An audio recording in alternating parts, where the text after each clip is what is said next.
गांव की चाउमीन। गांव में चाउमीन का चलन अभी अच्छे से नहीं आया था, लेकिन सुरेश शहर से चाउमीन बनाना सीख कर गांव में ठेला लगाता है। अरे ये केचुआ है क्या भैया? कैसे खाया जाता है? अरे नहीं नहीं, ये चाउमीन है। चाउमीन शहर में खाया जाता है। कितने की दे रहे हो सुरेश? 10 रुपए की प्लेट भरकर। तभी वहां शहर से पढ़ा एक लड़का आता है। जरा एक प्लेट चाउमीन तो देना। सुरेश उसे चाउमीन देता है। उसे चाउमीन खाता देख गांव वाले भी उससे चाउमीन ले लेते हैं और खाने लगते हैं।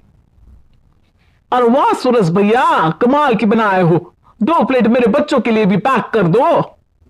बस फिर क्या था, सुरेश का ठेला लगता है और चाउमीन खरीदने वालों की लाइन लग जाती है। तभी वहां से गांव का साहूकार होकर गुजरता है। और ये क्या भीड़ लगी है? लगता है झगड़ा हो गया है गांव में। चलू मैं अभी तो मजे ले लूं। अरे क्या है, इतनी भीड़ लगी है यहाँ? लड़ाई हो गई है क्या? अरे साहूकार साहब, ना ना ना, कोई लड़ाई ना हुई है। ये तो सुरेश की दुकान है चाउमीन की। हम लोग चाउमीन खाने आए हैं, आप भी खाइए ना। साहूकार चाउमीन खाता है और सुरेश की तरफ देखता है, जो सारे दिन के पैसे गिन रहा होता है। और सुरेश, क्या लागत है इस काम की? अरे साहूकार जी, आप अब आए हैं तो ये पूरे 10,000 रुपए ले जाइए, जो पिछले साल शहर जाने से पहले आपसे लिए थे ना। लागत तो क्या कहे, जो आपने दिया था उसी में सीखा भी है और दुकान भी खोल ली। अरे पैसे इतने जल्दी क्या जरूरत थी? कैसे जरूरत नहीं थी साहूकार जी, इतना मोटा ब्याज कहां से भरते। साहूकार को अब सुरेश की दुकान को हड़पने की लालच आ जाती है। मामा करते ये सारे दिन में 500 रुपए कमा ही लेता है। अरे गांव में ये ऐसे ही कमाता रहा तो कहीं ब्याज का काम ना शुरू कर दे। अरे भैया, कोई ना कोई जुगाड़ तो करना पड़ेगा। अब साहूकार घर आ जाता है और अपनी बीवी को सारी बात बताता है। हाँ जी, ये तो मैंने भी सुना है कि सुरेश के हाथ की चाउमीन नहीं खाई तो कुछ नहीं खाया। अरे हाँ हाँ, सही ही कहता है। मैं भी खा कर ही आ रहा हूं। अरे भाग्यवान कितना अच्छा हो ना, अगर वो पैसा हम लोगों को मिल जाए। क्यों है? हाँ, वो तो है, लेकिन कैसे? हम लोगों को तो चाउमीन बनाना आता ही नहीं है। साहूकार और उसकी बीवी अब रोज चुपके से सुरेश के घर जाते हैं और खिड़की से उसे चाउमीन बनाते देखते। अब क्या था, दोनों को चाउमीन बनाना आ जाता है। फिर एक रोज, और सुरेंद्र, तुझे साहूकारनी ने बुलाया था। बोल रही थी कि बेटे के जन्मदिन में 10 किलो चाउमीन का ऑर्डर देना है। बना दोगे ना? अरे हाँ हाँ साहूकार जी, मैं जरूर बना दूंगा।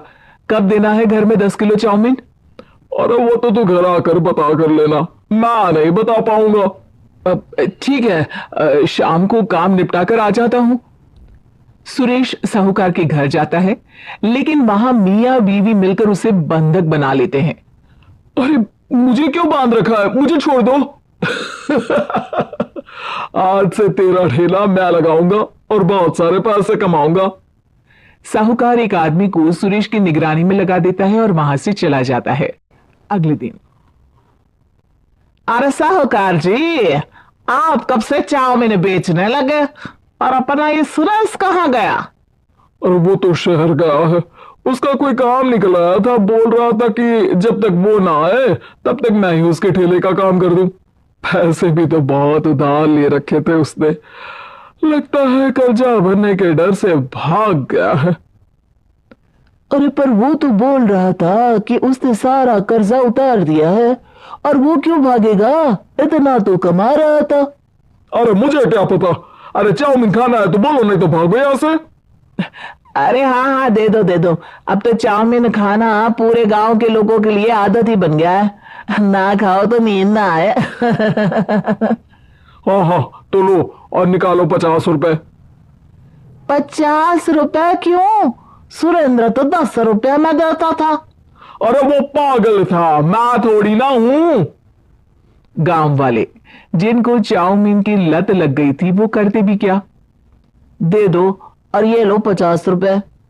लेकिन फिर साहूकार उन लोगों को प्लेट में थोड़ी सी चाउमीन रख देता है। अरे ये क्या, पैसे 5 गुना ज्यादा और चाउमीन बस इतनी सी। अरे साहूकार साहब, भगवान से तो डरो। बस फिर क्या था, साहूकार की मन मर्जी चलने लग जाती है और गांव वाले करते भी क्या। एक रोज मुझे तो लगता है कि सुरेश को साहूकार ने मार डाला होगा, क्योंकि उसका काम इतना अच्छा चल रहा था, फिर वो क्यों जाता, और वो भी साहूकार के हवाले दुकान करके। ना बाबा ना। अगले रोज भाग्यवान, देखो तो जरा, इस सुरेश भी ना कितना पागल था। जिस काम से वो ज्यादा पैसे बना सकता था, उससे इतने कम पैसे छाप रहा था। 50 रुपए प्लेट में भी गांव वाले खूब खा रहे हैं चाउमीन। हाँ जी, और जितने में वो लोगों को 10 प्लेट खिलाता था। भर भर कर हम लोग उतने में 20 प्लेट बना रहे हैं, क्यों जी? वहीं सुरेश रोज भगवान से मांगता कि बस एक बार वो किसी तरह वहां से निकलने में कामयाब हो जाए, लेकिन उसकी हर कोशिश नाकामयाब होती। फिर एक दिन, और भाग्यवान, ऐसा कुछ करो कि चाउमीन बनाने का खर्चा आधा हो जाए, जिससे हम लोगों को और मुनाफा हो। ना जी, मुझे तो कोई तरकीब ना सूझ रही। अरे सुनो, एक काम करते हैं, चाउमीन बनाने में जो सब्जी लगती है वो मंडी में लेने तुम देर रात चली जाना। तब तक वो सारी सड़ी गली सब्जी जो दुकानदार वहीं फेंक जाते हैं, वो उठा कर ले आना फ्री में। अरे वाह जी वाह, आप तो बहुत समझदार हैं जी। बीवी वैसा ही करती है, लेकिन अब लोग चाउमीन खाते तो मुंह बनाकर। फिर एक बार, अरे राम राम राम, ये पेट में दर्द काहे हो रहा है? आई, आई, आई, आई। हाय रे हाय, मेरा भी पेट दर्द के मारे फटा जा रहा है। आय, आय, आय। सभी को शक हो जाता है कि उन लोगों को चाउमीन खाने से ही ये बीमारी हो गई है। वहीं दूसरी तरफ जो आदमी सुरेश की निगरानी कर रहा था, वो सो रहा होता है और मौका देखकर सुरेश वहां से भाग जाता है। सुरेश गांव वालों के पास जाकर उन्हें सब कुछ बता देता है। बस अब क्या था, साहूकार के घर पुलिस पहुंच जाती है। चलो, तुमने गांव के लोगों को खराब सब्जी वाली चाउमीन खिलाकर बीमार किया और सुरेश को बंधक बनाया। तुम्हें इसीलिए हम गिरफ्तार कर रहे हैं। साहूकार को पुलिस ले जाती है और फिर अगले दिन से सुरेश का ठेला गांव के बाजार में लग जाता है, जहां अब पहले से ज्यादा भीड़ होती है।